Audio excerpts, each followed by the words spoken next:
iniciou a carreira em 1979, compondo e fazendo direção do Grupo Experiência, o nosso grande grupo teatral, Grupo Experiência. E ele é um dos grandes artistas, queridíssimo da classe artística, e dificilmente, para quem conhece este artista, você não vai encontrá-lo com um sorriso no rosto. Eu converso com ele, que há muito tempo estou tentando, né? Mas a agenda dele é apertadíssima. Mas eu sou brasileiro e não desisto nunca. E converso agora com o Pedrinho Cavalero. Obrigado, Fala, Reginaldo. Muito obrigado. Prazer enorme estar aqui. Você sabe que isso aí, até pela consideração e respeito que eu tenho por você, de muitos anos que a gente se conhece, né? Bastante. Já estava na conta isso há muito tempo, né? Faltava só a gente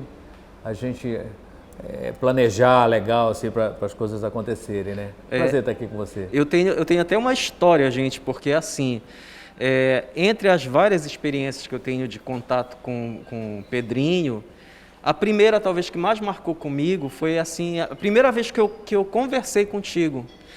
Porque eu disse assim, nossa, ele me conhece. Olha, gente, o Pedrinho falou comigo. Porque o Pedrinho, ele sempre teve uma referência muito grande para mim, né? Prova tanto, Pedrinho, que na época que eu fazia ainda ensino médio, tinha a TV Guajará, né? E tinha um programa lá que era o TV Cidade. Aí, às vezes, quando eu ia de tarde para a escola, quando eu sabia que tu ias no TV Cidade... Gente, eu fugia. Eu me escondia para não aparecer na televisão, no programa, mas eu ia para assistir o Pedrinho. Quando era estava gazetando aula. Gazetando aula. Mas eu ia. E no dia que eu tive a oportunidade de te conhecer, gente, que maravilha. Era realmente a pessoa que eu imaginava.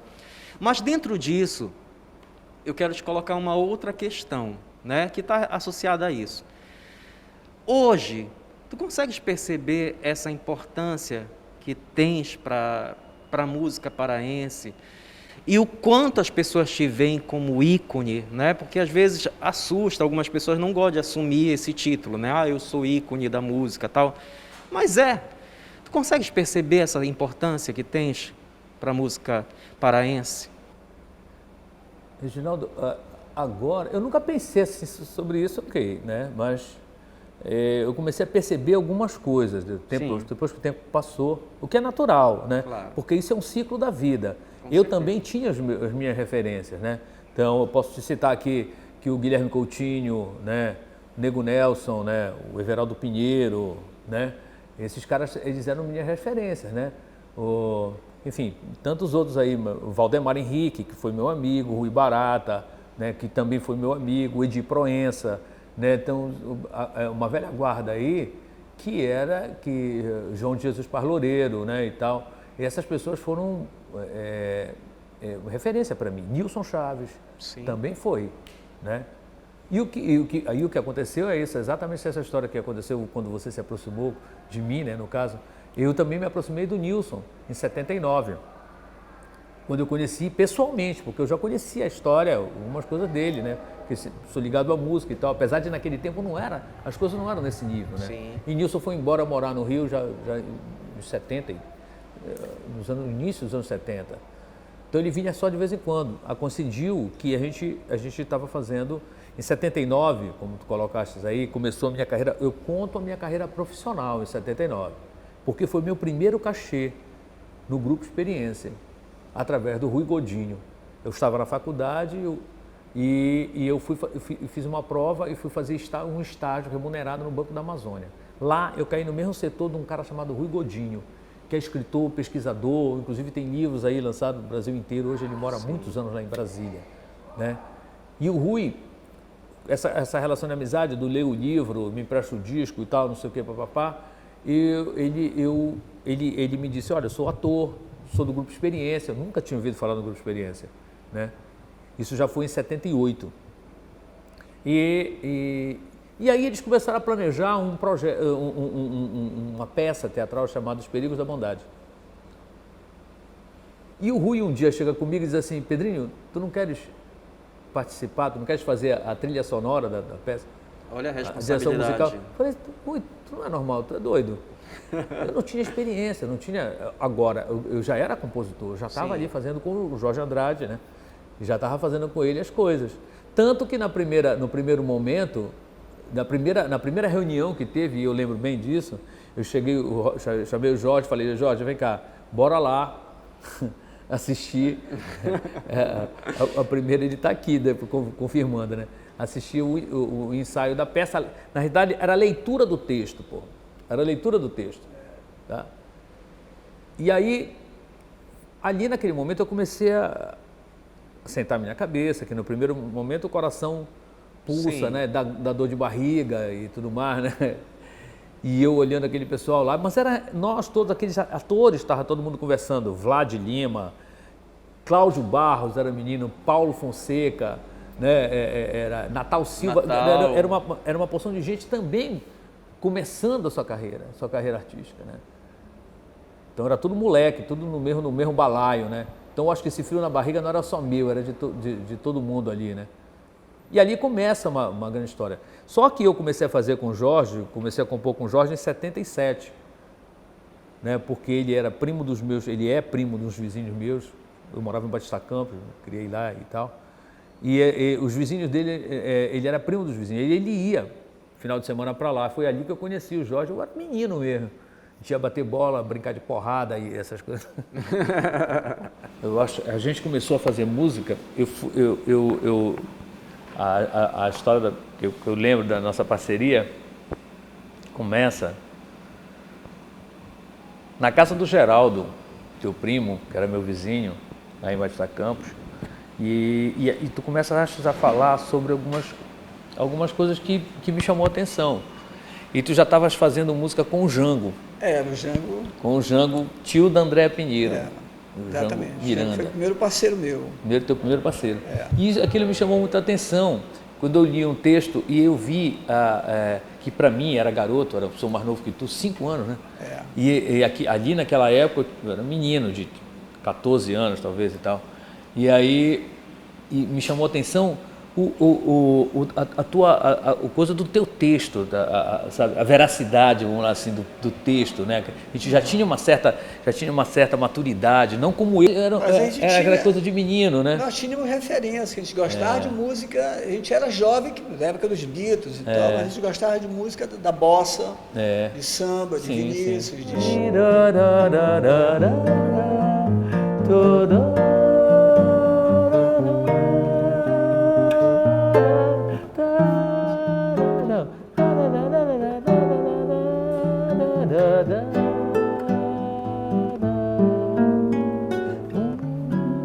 Clima novo ancorou aqui.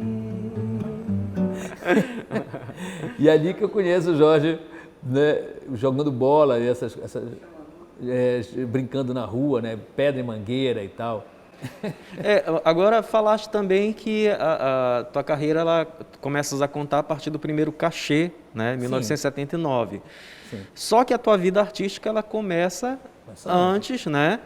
Mas esse antes, o que é que você já fazia? Citaste a universidade, estágios, coisas assim. Mas o que é que o José Pedro Bastos Cavaleiro, olha, gravei. É isso mesmo. Ele fazia antes. Cara, antes eu ouvia muita música, a gente conversava muito sobre as coisas, as informações não eram como hoje, Reginaldo, que você vai no Google, coloca lá fulano de tal e aparece tudo como um passo de mágica. Verdade. Não era assim. Não tinha isso, esse nível de informação, essa disponibilidade de informação. Então a gente fuçava, era o Jorge fuçando para um lado, eu fuçando para o outro e tal. E os nossos amigos, nosso ciclo de amizade, cada um chegava com uma novidade, quando era hora de apresentar um livro novo que saiu, um LP, um compacto, né, e tal, novo que saía naquele momento. Bolachão. Na realidade, ou a bolachinha, porque quando eu conheci o Nilson Chaves em 79, que foi ali nos Perigos da Bondade, que ele começou a ir assistir a peça, porque ele também tinha feito parte do Grupo Experiência anos atrás, antes de ir embora para o Rio de Janeiro. E aí, quando ele ouviu as músicas da peça, ele disse, porra, quem é esse cara que fez essas músicas? Aí o Geraldo Salles, né, grande Geraldo Salles, daqui também vai um abraço para ele, querido. O Geraldo fala assim, olha, aquele menino ali. Eu lembro que eu vi que o Geraldo falando com o Nilson. E eu me aproximei, Geraldo me chamou, fui lá. Aí eu conheci o Nilson. Aí dali mudou muita coisa pelo seguinte, porque além do Nilson ser um puta de um profissional, né, ele é um ser humano da melhor qualidade. E aí ele tem essa coisa sabe, essa generosidade, né, de abrir para o pessoal mais jovem. Ele já esteve no programa com a gente. Pois é. Aí o Nilson abriu as portas lá para mim, de a gente ter uma relação de amizade, e acabou realmente tendo uma relação de amizade muito grande, né? De ir assim para casa dele, conheci pai, mãe, todo mundo, a família inteira e tal, os irmãos, irmã. E aí ele começou a me contar da história do disco dele lá no Rio, ele fazendo o Dança de Tudo. Aí ele provoca, né? Por que tu não fazes o teu? Aí ele jogou uma sementezinha na minha cabeça, né? E eu comecei a buscar uma alternativa, porque começou os discos independentes, eu acho que em 76, você sabe que as pessoas só podiam fazer um disco se ele tivesse vínculo a alguma gravadora. Sim. Tá? Só que ali em 76, quer dizer, um pouco antes do que eu estou te falando, né? Estou te contando uma história de 79, surgiu o primeiro disco independente do Brasil chamado Feito em Casa, de um cara chamado Antônio Adolfo. Ou seja, ele criou um selo, tá, dele mesmo, tá, e foi fazer o seu próprio disco, já que as gravadoras não queriam gravar aquele tipo de música que ele se propunha. E ele foi, meteu a cara e fez. E dali começou a surgir, inclusive, o Boca Livre.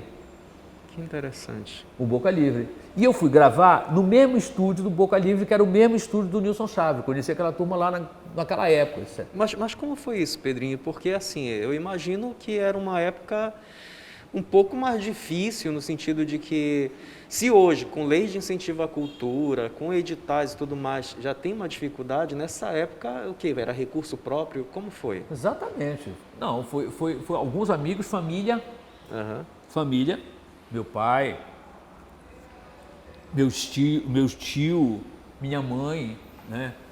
A minha ex-mulher na época, a minha namorada na época, me ajudou também, né? E um cara que foi importante nessa história, que é legal a gente frisar isso, porque aquele empresário, ele acreditou em mim naquele tempo. Era um cara chamado Edgar Mário de Medeiros Sobrinho. Eu não me lembro se era Rubertex o nome da empresa, não tem, mas acho que era por aí. E através do Ronaldo Franco, que era meu cunhado, né? Nós éramos casados, eu era casado com a Lanise e o Ronaldo era casado com a Laís, que era irmã da Lanise. Então a gente era concunhado. Através do Ronaldo Franco eu conheci esse cara chamado Edgar Mário de Medeiros Sobrinho, que acreditou no projeto e disse, pô, ele gostou das minhas músicas, as músicas que eu estava fazendo com o Jorge, né? Que eu já estava fazendo uma enxurrada de música ali naquele momento, né? Mas nesse período, assim, a tua cabeça já estava focada no sentido de eu sou músico e vou continuar músico, não vou fazer mais nada da vida. Ali não, eu ainda estava na faculdade. Fizeste faculdade de quê? Eu fiz administração. Legal. Na realidade, eu entrei na faculdade de contabilidade e depois, quando eu passei profissional, eu mudei de curso e fui fazer administração. Né? E fiz até o último ano mesmo. Olha. E aí, o que aconteceu foi que já foi em 84 que eu decidi e falei, olha, não tinha cabeça para a faculdade, já estava no último ano, no último segundo. Eu abandonei aquela história no último momento, faltavam 6 meses para eu terminar o curso. Isso foi em 84? Aí já foi em 83, 84, Mas aí teu nome já circulava também, né? Já circulava. Aí já é um caminho sem volta, né, praticamente. Porque a partir dali de 79, da coisa, eu comecei a tocar, nós fizemos um projeto chamado Jaime Alvale. Outro dia a gente estava lembrando aí, Jorge. O Jorge me falou muito do Jaime outro dia. Jaime Alvale. Né? E isso já foi em 80. E ali eu criei um grupo, porque era só para grupos, né? E eu criei um nome lá na hora, sem nem pensar, o Jorge odiava o nome, mas enfim, que era o Nativo. Eu criei Nativo. Foi uma brincadeira, uma viagem na minha cabeça. Jorge odiava. Aí nós fizemos um show chamado Alegoria. Eram todas as músicas nossas, todas, eram umas 20 músicas talvez. naquele primeiro momento ali. E aquilo ali já me deixou mais coisa da noite. E em 79, além de eu fazer a coisa da peça, eu comecei a tocar na noite com um cara chamado Rui Baldez. Sim. Que era meu amigo, já tinha um tempo que ele era meu amigo, que eu conheci o Rui, na tempo do pessoal do Maniçoba, do grupo Maniçoba e tal, que eu aprendi muita coisa lá, inclusive, lá com eles. Pessoal do Nordeste, eu comecei a ouvir mais, eu ouvia muito samba, muito choro, bossa nova, essa coisa. E quando eu cheguei com o pessoal lá, a turma do Maniçoba, que curtia muito essa coisa dessa cultura do Nordeste, Alceu e tal, não sei o quê, né? E toda essa turma, Gonzaga e essa turma de lá do Nordeste me somou demais essa história toda. Né? E aí começa toda uma soma de informações, de coisas, e você vai criando uma estrutura. E aí em 81 eu gravei, o Nilson ficou, né, fomentando essa história do disco, e eu consegui alguns patrocínios, vendi um carro que eu tinha. Nossa! E aí legal. Nós fizemos esse disco chamado Prato de Casa, que o Nilson produziu lá no Rio. Que maravilha. Por isso que tem um link muito grande, né, com a nossa história, porque ali naquele primeiro momento a gente estava muito próximo. Né? Somos amigos até hoje, né? Muito amigos. Mas não tem mais tanta proximidade como antigamente era, né? Era uma coisa muito... Na verdade, Pedrinho, assim, se a gente observar bem, né, a própria história da arte paraense, existiu um movimento, né, que não tinha um título, né, como outros movimentos que aconteceram no Brasil, mas existiu, né, justamente por essas parcerias que elas acabam acontecendo entre os artistas que estão naquele momento produzindo algo, né? Sim, natural. Você frequenta a cena, né, a cena cultural da tua cidade, né, e ali realmente... Enfim, ninguém está ali para batizar seu movimento tal, não sei o que mais. Não, mas chegou assim algum momento assim que viu alguma dificuldade e disse, poxa, eu acho que vou parar, vou dar um tempo. Aconteceu isso? Muitas vezes. Mas o parar, eu não pensei nisso. Eu não pensei nisso. Essas dificuldades geraram outras coisas na minha cabeça. Por exemplo, essa dificuldade, eu comecei a tocar na noite, né, e tal. Quando tinha alguma dificuldade nesse sentido, eu projetei esse meu talento, né, porque eu tinha para fazer música, eu tenho, né, e fui para a publicidade. E aí eu fui fazer jingles e passei muito tempo fazendo isso, fazendo jingles e tudo mais. Jingles que ficavam assim na memória da galera lá e tal, naquela época, né, então tocava demais, enfim, jingles. Fiz muita coisa assim, fui viver disso na realidade. Aí saí da noite. Na época da lambada foi uma coisa muito complicada pra gente nesse sentido, que eu sou amigo do pessoal, do Beto, o Beto é meu amigo. Enfim, não é a história, é que o mercado ficou muito direcionado para aquilo ali. E como a música que a gente fazia não estava muito interessando pro pessoal naquela história. E eu migrei para publicidade e fui fazer... E passei um tempão da minha vida, 15 anos, fazendo jingles e essas coisas todas. Né? Até que um dia eu já fui voltar realmente a fazer à noite, em 2009, depois de 15 anos, né, que eu fazia raramente alguma coisa, enfim. Mas fazia uns discos e tal, fazia show, mas não à noite. Né? Agora tem também uma questão, né, Pedrinho? Porque assim, você é um dos poucos artistas que, mesmo fazendo bar, as pessoas elas pedem música tua, né? Pedem. Que ficou mesmo marcado, acho que muito por esse período mesmo que existia, digamos assim, o apoio maior até das rádios. Se deve a isso também, né? Sim, porque naquela época os caras pediam pra gente levar. Pô, traz a tua música para cá. Hoje as rádios são segmentadas, tem o famoso jabá, isso é real.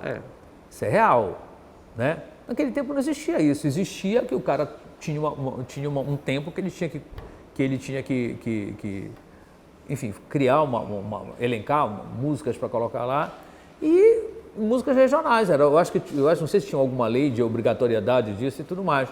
E aí os programadores diziam, pô, traz a tua música para cá, a gente levava em fita cassete, a famosa demo, né? Sim. Para as rádios começaram a tocar as músicas, sem cobrar nada, os caras simplesmente tocavam as músicas, né? Quando surgiu a cultura, aí virou a nossa casa, né? Quando surgiu a Funtelpa, né? Sim. Né? A televisão e a rádio, né? Que tem obrigação de fazer dessa divulgação, porque é o perfil, né? do Estado, pô, né? Fomentar e divulgar a cultura local. Né? Mas o que é real, e eu fiquei muito conhecido na época, é porque todas as rádios tocavam. O Pássaro Cantador, o Aparacosi Namoro, o Bazar Pechincha. Tinha uma outra música minha também que o Walter Bandeira cantava, que era Bandeira, sai de baixo, sou muito mais... Que não era com Jorge, era com Camilo Del Duque. Parceria com Camilo Del Duque, que também tocou pra caramba. E essas coisas realmente ali naquele momento, né? Se bem que agora, Reginaldo, eu acho que a internet, eu não fico voltando atrás, sabe? Porque o que passou, passou. E a gente não pode voltar no tempo. Serve como outra, né? Existem outros caminhos agora. Serve como uma referência, né? E tal. Mas hoje eu acho que a internet, ela democratizou essa história. Sim. Você pode fazer uma música gravada na tua casa, com o teu computador, tá? E mandar para o mundo inteiro, porra, através de um canal do YouTube, alguma coisa assim. Das plataformas de streaming. Que você tem que aprender a mexer. Coisa que eu não sei direito, mas eu já estou destrinchando agora. Estamos no caminho, Eu vou cantar uma música do meu disco novo, que dá título ao disco, chamada Minha Aldeia do Tamanho do Meu Coração, que é uma parceria minha com Vital Lima.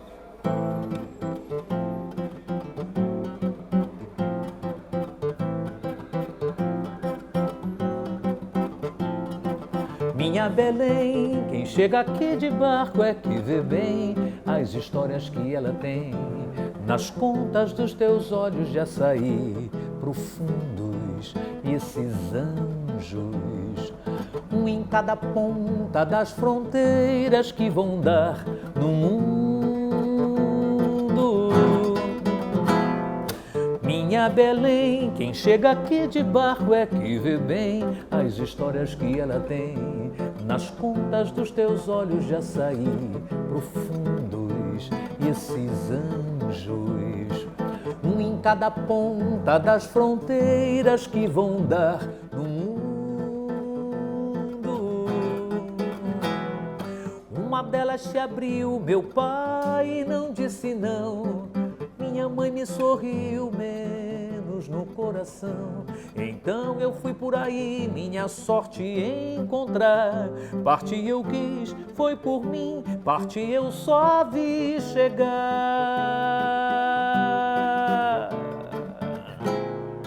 O que é que move esse ir, esse outro novo no ar? Será que existo por mim ou só pelo teu olhar? Nem sempre o que a gente vê é mesmo tudo que há.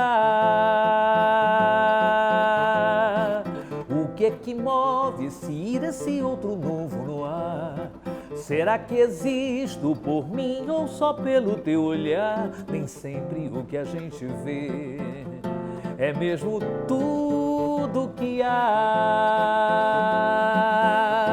Nem sempre o que a gente vê é mesmo tudo que há.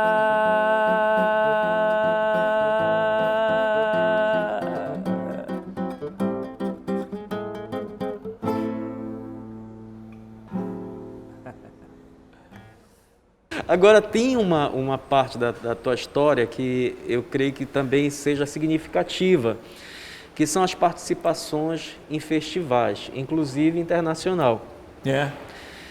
Eu fico imaginando assim, porque eu já participei de festival defendendo música de outros, né? Inclusive do Márcio Farias, do Marcelo Serotô. Sim, sim.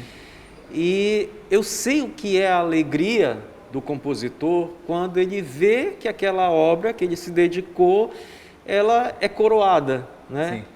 E você participou de vários, inclusive fora. Qual é a sensação? É essa aí, tu sentiste de você ser reconhecido, né, da tua música ser... Na realidade, eu sempre olhei o festival como uma ferramenta, um veio de você divulgar a tua música. Sim. Eu te juro que a intenção nunca era de ganhar o festival. Sim. Claro que isso, até porque ganhar o festival é uma consequência, né? É uma soma de uma porção de você conseguir fazer um arranjo bacana, sabe? Apresentar a tua música legal, né? Enfim, eu já ganhei festival só de violão e voz. Legal. Né? Ganhei alguns prêmios, inclusive, não foi só um. Algumas coisas aconteceram comigo só de violão e voz, né? Sem ter aquela parafernália de banda base e tal. Mas isso também ajuda pra caramba, né? O Nilson Chaves é um que diz assim, ele viveu muito tempo de festival, né? Naquele tempo, ele dizia assim, eu gosto de tocar depois de uma banda, que a banda vem bem com aquele som pesado, ele chegava fazendo aqueles vocalizes. E o pessoal, você começa a perceber, né, a beleza melódica, harmônica, né, da história, quando a palavra vem clara, vem uma mensagem clara através da letra, né? E isso para mim foi fundamental até para eu conhecer outras pessoas, conhecer um outro universo que estava longe da gente, né? Nós começamos a ir para o festival, eu e o Jorge, em 83, o festival da URGS, lá no Rio Grande do Sul, em Porto Alegre, né? Foi o primeiro festival que a gente foi fora de Belém, né? E aí, foi uma experiência muito legal, porque eu toquei a nossa música foi feita, foi arranjada por um grande maestro de lá, um arranjador chamado Paulo Dorfman. O Paulo Dorfman, ele tinha a orquestra, a OSPA, era a Orquestra Sinfônica de Porto Alegre, à nossa disposição. Nossa, porra. Meu Deus E eu do céu. cantei com a OSPA, porra, né? Aquilo foi Estrela da Manhã, uma canção chamada Estrela da Manhã, que era minha e do Jorge. E eu conheci também, a partir dos festivais, eu conheci um monte de gente, nesse país inteiro, que faz muita coisa legal e que as pessoas que estão esperando ouvir isso na mídia oficial não vão ouvir nunca, né? Porque é aquela galera marginal, é aquela galera do alternativo. Sim. Ou você busca isso na internet, sabe, vai fuçando, ou não vai esperar que o SBT, que a Globo toque isso, que isso não vai rolar, né? E são tantas pessoas maravilhosas, tanta gente bacana, um país rico demais, né? Que hoje estão querendo abafar, inclusive, essa conjuntura que está aí. Pedrinho, quero te agradecer imensamente esse momento da gente estar aqui junto. E eu penso que esse tempo que a gente teve aqui é muito pouco diante de tanta história que a gente tem para contar. Já fica até uma proposta, viu, gente, para o pessoal da direção aí da TV, fazer um especial, né? Olha, Valério. Pedrinho Cavalério e Jorge Andrade, tá? Porque tem muita história, gente, muita história sobre a nossa cultura, sobre a nossa música, literatura, tudo, tem muita coisa mesmo. E eu peço que nesse momento agora você finalize o programa tocando algo que diga de você, que fale muito de você, que quem é o Pedrinho Cavalério. E para você de casa, nossa gratidão. E hoje nós falamos de parceria e estamos celebrando aqui essa parceria com vocês, já de 2 anos de programa. E hoje aqui com Pedrinho Cavalério, no primeiro bloco com Jorge Andrade. Então fiquem aí e até o próximo programa, semana que vem. Eu vou ter que puxar uma para mim que realmente estou vivendo uma música minha e do Jorge também, que é o momento que eu estou vivendo, né? Eu tenho um novo casamento, já tem uns 5 anos, 4, 5 anos, né? E tenho uma nenê de 3 anos, né? Que é a Maia, né? E então eu vou dedicar, inclusive, para minha família, para minha mulher Giane, para Maia, minha filha, meu parceiro Jorge Andrade que está aqui, uma música chamada O Amor em Mim, que essa nossa parceria foi gravada pela Nazaré Pereira, pelo Hélio Rubens. Maravilha. Obrigado. Valeu. Obrigado a você. Demorou, mas foi bom. Ótimo. E assim. O amor contagiou a minha casa. O amor olhou pra mim como uma estrela. O amor foi muito além que o pensamento. Foi um cais, um barco, um pássaro, um farol. Foi um cais, um barco, um pássaro, um farol. O amor multiplicou a minha vida. O amor buscou em mim sua alma gêmea. O amor foi muito além que o pensamento. Foi um cais, um barco, um pássaro, um farol. Foi um cais, um barco, um pássaro, um farol.